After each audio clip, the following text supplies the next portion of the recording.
Welcome to my YouTube channel. Set theory से related ये second video है। मैंने अपनी पहली वीडियो में आपको सेट के बारे में बताया था और उसकी टाइप्स के बारे में बताया था, तो डिस्क्रिप्टिव फॉर्म, टेबुलर फॉर्म और सेल्फ रिलेशन। आज हम इसकी दूसरी टाइप्स डिस्कस करेंगे। अगर आपने सेट थ्योरी से रिलेटेड पहली वीडियो देखनी हो तो आई बटन में जाके जो है आप उसको देख सकते हैं, पिछली वीडियो को, या डिस्क्रिप्शन में जाके देख लें। यहाँ पे आज का हमारा टॉपिक है टाइप्स ऑफ सेट्स, या मैंने डिफरेंट टाइप्स लिखी हैं। सबसे पहले है फाइनाइट सेट्स। फाइनाइट सेट, ये सेट्स की वो टाइप होती है जिसमें जो भी मेंबर है, सपोज अगर मैं यहाँ पे एक सेट ले लूँ नेचुरल नंबर, सपोज मैंने सेट ले लिया सेट ए, और मैं इसमें natural number, first 5 natural number जो है वो शो कर रहा हूँ। तो क्योंकि काउंटेबल है, लिमिटेड है, फाइनाइट है, तो ये जो है ये कहलाता है फाइनाइट सेट। तो फाइनाइट सेट्स की वो टाइप्स है जिसमें जो मेंबर्स दिए हुए होते हैं, जो नंबर्स दिए हुए होते हैं, वो काउंटेबल हो। मैंने यहाँ पे लिखा हुआ है, देखें, फाइनाइट सेट्स का मतलब है काउंटेबल और लिमिटेड।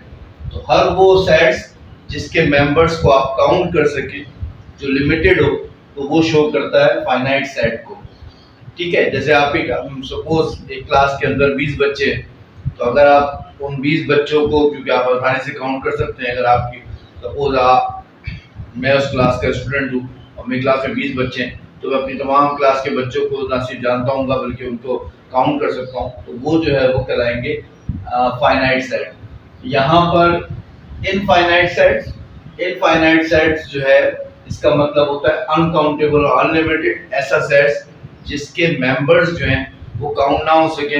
अमूमन जो सेट्स ऑफ नंबर्स होते हैं, जैसे नेचुरल नंबर है, ऑड नंबर है, इवन नंबर है, कंपोजिट नंबर है, आपको पता होना चाहिए कि नेचुरल नंबर जो है वो 1 से स्टार्ट होता है और 1 से स्टार्ट होने के बाद अनकाउंटेबल होता है, इसलिए हम डॉट डॉट शो करते हैं।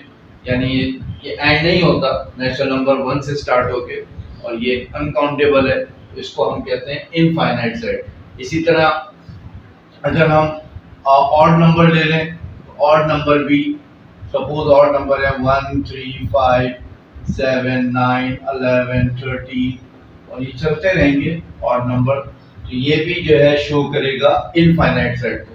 तो फाइनाइट और इनफाइनाइट में जो डिफरेंस है वो ये है कि फाइनाइट सेट्स के जो मेंबर्स होते हैं वो लिमिटेड होते हैं, इनफाइनाइट्स के मेंबर्स जो हैं वो अनलिमिटेड होते हैं, उनको हम काउंट नहीं कर सकते। अमूमन इसी तरह शो करते हैं, आगे जो है हम डॉट डॉट शो कर देते हैं, इससे मतलब ये होता है कि वो जो है अनलिमिटेड है। एम्प्टी सेट जो है, इसको एम्प्टी सेट को हम रिप्रेजेंट जो करते हैं, ये बात याद रखिएगा, एम्प्टी सेट जो है इसका मतलब है a set with no element, यानी a set which has no element, वो ऐसा सेट जिसके कोई एलिमेंट ना हो, उसको हम कहते हैं एम्प्टी सेट। और एम्प्टी सेट अगर कोई भी, सपोज हम ए से शो कर रहे हैं, एक सेट है, नो, उसके अंदर कोई मेंबर नहीं होगा, उसको हम नल सेट भी कहते हैं। यानी एम्प्टी सेट को हम नल सेट भी कहते हैं और एम्प्टी सेट भी कहते हैं। एक और नाम एम्प्टी सेट का, एक और नाम नल सेट होता है, इसको हम नल सेट भी कह सकते हैं और एम्प्टी सेट भी कह सकते हैं। इसको हम या तो एम्प्टी खाली सेट बना देते हैं, इसका मतलब ये है कि इसमें कोई मेंबर नहीं है, या हम, ये सिंबल होता है जिसको हम पाई कहते हैं, this is also a symbol of null set और एम्प्टी सेट। लेकिन एक बात ख्याल रखिएगा, बच्चे अमूमन गलती करते हैं, वो एम्प्टी सेट शो करते वक्त सेट बनाकर और इस तरीके से बना देते हैं, दिस इज टोटली रॉन्ग। ये बिल्कुल रॉन्ग मेथड है। अगर आप किसी सेट के अंदर इस सिंबल को बना देंगे तो वो एम्प्टी सेट को शो नहीं करेगा, बल्कि वो मेंबर को शो कर रहा होगा। जब भी अगर आपने एम्प्टी सेट शो करना है, या तो आप पाई का निशान बनाएं या फिर एक एम्प्टी सेट बना दें। अगर आप एक सेट के अंदर ये सिंबल बना देंगे नल सेट का, तो वो रॉन्ग होगा, वो एम्प्टी सेट का सिंबल शो नहीं करता। तो ये बात ख्याल रखिएगा, कभी भी सेट, वो सेट जिसको आप एम्प्टी सेट या नल सेट शो कर रहे हैं, तो या तो आप ये खाली सेट बनाते या फिर आप ये सिंबल बना दें, दोनों को एक साथ भी लिखिएगा। इसके बाद आ जाए इक्वल सेट्स। इक्वल सेट्स एक ऐसा सेट्स होता है जो सपोज कि हमारे पास दो सेट्स हैं, एक हमने सेट ले लिया ए और हमने यहाँ पे लिख दिया 1 2 3 और 4। दूसरा हमने सेट ले लिया बी और बी सेट में हमारे पास है 4 2 1 और 3। अगर आप इन दोनों सेट्स को गौर से देखें तो दोनों सेट्स के मेंबर यहाँ भी 1 2 3 4 है और यहाँ भी 1 2 3 4 है। तो दो sets when two sets have the same elements, अगर दो सेट्स जिनके एलिमेंट सेम हो, मेंबर सेम हो, अगर दो सेट्स के एलिमेंट और मेंबर सेम है तो वो सेट्स कहलाते हैं इक्वल सेट। इक्वल सेट्स का मतलब है have the same element। तो अगर ए के भी 4 मेंबर है 1 2 3 4 और बी के भी 1 2 3 4 मेंबर्स हैं, बेशक उनका सीक्वेंस आगे पीछे लेकिन मेंबर्स जो है वो सेम है, तो हम कहेंगे कि ए बराबर है बी के। इसको कहते हैं इक्वल सेट्स। इक्वल सेट्स का मतलब होता है when the members of both the sets are equal. ये बहुत इंपॉर्टेंट बात है कि मेंबर सेम होने चाहिए। दूसरा जो है वो इक्विवेलेंट सेट। इक्विवेलेंट सेट और इक्वल सेट में फर्क क्या है? जो इक्वल सेट्स है उसमें एलिमेंट्स जो भी दिए हुए हैं, जैसे यहाँ 1 2 3 4 दिया जाता है, यहाँ भी मेंबर सेम होने चाहिए। लेकिन इक्विवेलेंट सेट में नंबर्स ऑफ एलिमेंट जो है वो सेम होने चाहिए, यानी 1 1 कॉरेस्पॉन्डेंस होना चाहिए। 1 1 कॉरेस्पॉन्डेंस का मतलब क्या होता है? ये कहलाता है 1 1 कॉरेस्पॉन्डेंस। 1 1 कॉरेस्पॉन्डेंस का मतलब ये होता है कि मिसाल के तौर पे अगर आपके पास ए मेंबर्स है 1 2 3 3 मेंबर है और आपके पास बी में जो है वो मेंबर दिए हुए ए बी सी। अब यहाँ पर ए के 3 एलिमेंट है 1 2 3, बी के एलिमेंट जो है वो ए बी सी है। आपके एलिमेंट डिफरेंट है। एलिमेंट डिफरेंट होने की वजह से ये इक्वल सेट तो नहीं हो सकते, क्योंकि इक्वल सेट के लिए क्राइटेरिया ये है कि दोनों के मेंबर्स सेम होने चाहिए, तादाद भी सेम होनी चाहिए और नंबर भी सेम होने चाहिए। मतलब यहाँ 4 मेंबर है तो यहाँ भी 4 मेंबर है, यहाँ 1 2 3 4 है तो यहाँ भी 1 2 3 4 है। यहाँ पर इक्विवेलेंट सेट में मेंबर्स जो हैं उनकी तादाद सेम होनी चाहिए, बेशक मेंबर्स जो है वो अलग अलग हो। तो इसका मतलब ये हुआ कि हम देख सकते हैं यहाँ पे नंबर ऑफ एलिमेंट जो है, नंबर ऑफ एलिमेंट यहाँ पे 3 है, 3 है, और यहाँ पर नंबर ऑफ सेट्स V के भी जो है वो 3 एलिमेंट है। तो दोनों के 3 एलिमेंट है, तो इसको कहेंगे इक्विवेलेंट सेट। और इक्विवेलेंट सेट याद रखिएगा इसका सिंबल होता है ये सिंबल है, this is the symbol of equivalent. जब भी आपने इक्विवेलेंट शो करना हो तो इक्विवेलेंट के लिए हम ये सिंबल यूज करते हैं, तो हम इसको पढ़ेंगे A इक्विवेलेंट टू B। इसका मतलब ये हुआ कि A और B के मेंबर्स जो है वो सेम है, नंबर ऑफ मेंबर्स जो है वो सेम है, जबकि यहाँ पर जो है एलिमेंट जो है या मेंबर्स जो है वो सेम है। तो ये दोनों में फर्क है।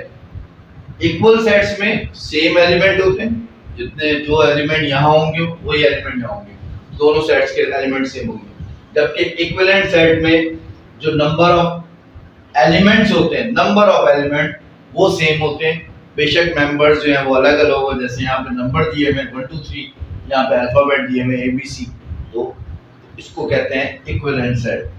अब आ जाएं subset. What is subset? Subset basically अगर हम सपोज, या मैं आपको एग्जांपल से समझा देता हूँ। सबसेट में मिसाल के तौर पे आपके पास एक A सेट्स है जिसके 3 मेंबर है 1 2 3, और एक मेंबर है B सेट, इसके मेंबर है 1 3। एक C सेट है, इसके मेंबर है 2 3। तो आप देख सकते हैं यहाँ पे मैंने 3 सेट लिखे, A के 3 मेंबर है, B के 2 मेंबर है और C के 2 मेंबर है। या अगर हम गौर से देखें तो B के तमाम members, all the members of B belong to set A. B के तमाम मेंबर्स जो हैं वो सेट ए के अंदर मौजूद हैं। इसी तरह सेट सी के तमाम मेंबर्स जो हैं वो सेट ए में मौजूद हैं। इसका मतलब ये हुआ कि बी जो है, B is a subset of, B जो है वो सबसेट हो गया किसका, ए का। The same way C is also a subset of A. और इसको हम, अगर हम इसको वैसे लिखना चाहें, इसको सिंबल में लिखें, तो हम यहाँ लिख सकते हैं B is a subset of A। ये इसका सबसेट का सिंबल होता है। B जो है वो सबसेट है A का, इसी तरह C जो है वो A का सबसेट है। तो सबसेट का मतलब क्या होता है कि जो भी सेट है उसके तमाम मेंबर्स दूसरे सेट के अंदर जो है वो उससे ताल्लुक रखते हो, तो वो उसका सबसेट होता है। इसकी मिसाल आप क्लास से ले सकते हैं कि अगर आप उस क्लास के स्टूडेंट हैं, सपोज एक क्लास है उसमें 20 बच्चे हैं, 20 स्टूडेंट्स हैं, तो तमाम के तमाम 20 स्टूडेंट्स जो हैं वो अपनी क्लास के सबसेट होंगे। यानी अगर किसी दिन 15 बच्चे आते हैं तो वो 15 बच्चे जो हैं वो उस क्लास के सबसेट हैं। अगर क्लास में फुल अटेंडेंस है, तमाम बच्चे प्रेजेंट हैं, तो 20 के 20 बच्चे जो हैं वो उसके सबसेट होंगे। तो कहने का मकसद ये है कि जो भी सबसेट होगा वो उसके तमाम मेंबर्स दूसरे सेट से जो है वो बिलोंग करते हो। और एक बात याद रखिएगा, एम्प्टी सेट जो है is a subset of every set. ये बहुत इंपॉर्टेंट बात है। हर सेट, कोई भी सेट हो, अगर जैसे ये सेट दिया हुआ है, यानी कि अगर मिसाल के तौर पे यहाँ 3 सेट दिए हैं, तो एम्प्टी सेट जो है वो सबसेट है किसका, ए का। एम्प्टी सेट जो है वो सबसेट है बी का। एम्प्टी सेट जो है वो सबसेट है सी का। यानी खाली सेट जो है वो हर सेट का सबसेट होता है। ये बहुत इंपॉर्टेंट बात है कि इसको मैंने ये लिखा है, आप यूँ लिख लें या इसको आप खाली सेट बना दें, एक ही बात है। एम्प्टी सेट और by set is a subset of every set. जो भी खाली सेट होगा वो हर सेट का क्या कहलाता है, सबसेट कहलाता है। तो सबसेट जो है इसका मतलब ये हुआ कि सबसेट, जैसे मिसाल के तौर पे अगर मैं यहाँ पर एक, फॉर एग्जाम्पल मैं यहाँ पे एक सेट ले लूँ ABC और मैंने एक सेट ले लिया B, मैंने खाली यहाँ पे A लिख दिया, तो A क्योंकि इससे ताल्लुक रखता है तो मैं कह सकता हूँ कि B जो है वो सबसेट है किसका, A का। लेकिन अगर मैं यहाँ पे एक सेट लिख देता हूँ BD, तो आप देख सकते हैं B जो है वो इससे ताल्लुक रख रहा है, लेकिन ये D जो है ये सेट A में मौजूद नहीं है, तो B is not a subset of A। तो B फिर सबसेट नहीं होगा A का। सबसेट के लिए वो मेंबर्स जो हैं उसका पार्ट वो उससे बिलोंग करना जरूरी है। अगर वो उसमें मौजूद होंगे तो वो सबसेट कराएंगे, अगर वो मौजूद नहीं है तो B is not a subset of A। तो ये मैंने आपको ये बताया सबसेट के बारे में।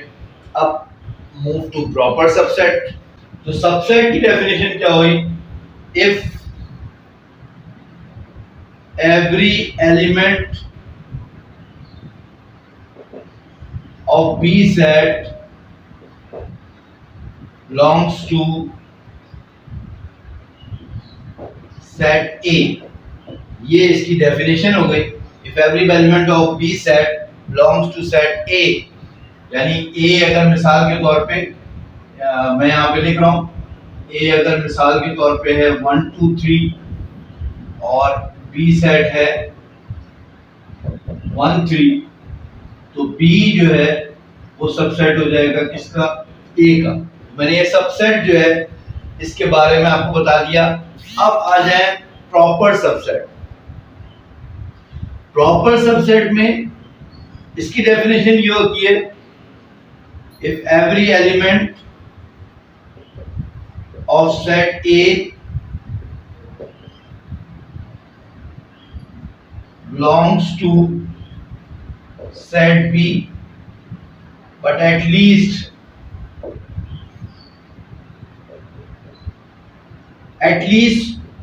one element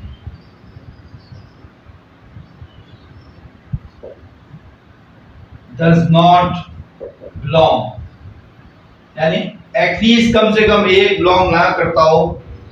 सपोज जैसे मैं मिसाल देता हूं, यहाँ पे आपके पास ए में है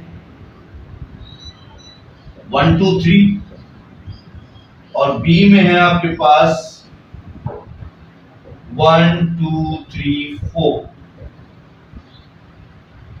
If every element of set A belongs to set B, यानी A के तमाम मेंबर B में मौजूद है। तो आप देख लें, ये 3 मेंबर है, ये 3 मेंबर है, A के तमाम मेंबर B में मौजूद है, all the member, but at least one element does not belong to B। लेकिन एक एलिमेंट जो है वो B से ताल्लुक नहीं रखता, या B में जो एक मेंबर है वो उसमें नहीं है। ऐसे सेट को हम कहते हैं प्रॉपर सबसेट। और इसका सिंबल जो है, याद रखिएगा, इसका सिंबल होता है A is a proper subset of B। This is the symbol of proper subset। Proper subset का सिंबल ये होगा, ये कहलाता है सबसेट का सिंबल, इसको सबसेट का सिंबल कहते हैं, और इस सिंबल को कहते हैं प्रॉपर सबसेट का। प्रॉपर सबसेट का सिंबल जो है, यानी ये वाला सिंबल जो है ये सबसेट का है, और ये सिंबल जो है ये कहलाता है प्रॉपर सबसेट।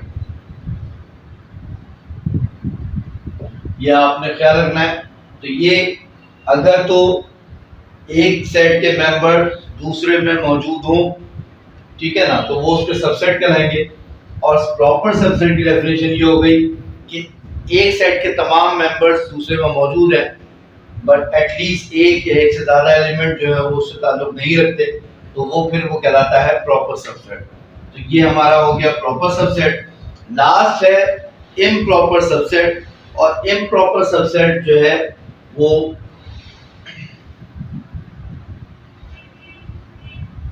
इम्प्रॉपर सबसेट जो है वो ऐसा सेट होता है, इम्प्रॉपर सबसेट जो है जिसमें ए के तमाम मेंबर, यानी इम्प्रॉपर सबसेट ऐसे सबसेट को कहते हैं जिसमें एक के मेंबर दूसरे में मौजूद हो, दोनों के मेंबर सेम हो, यानी जब ए और बी, जब दोनों के एलिमेंट सेम होंगे उसको कहते हैं इम्प्रॉपर सबसेट। इसकी मिसाल ये है, सपोज ए के मेंबर हैं ए बी सी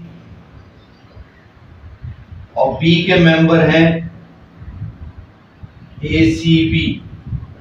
आप देख सकते हैं ये दोनों के मेंबर सेम है, यहाँ भी ए बी सी है, मैंने थोड़ी सी अरेंजमेंट चेंज कर दिया, लेकिन मेंबर सेम ही है।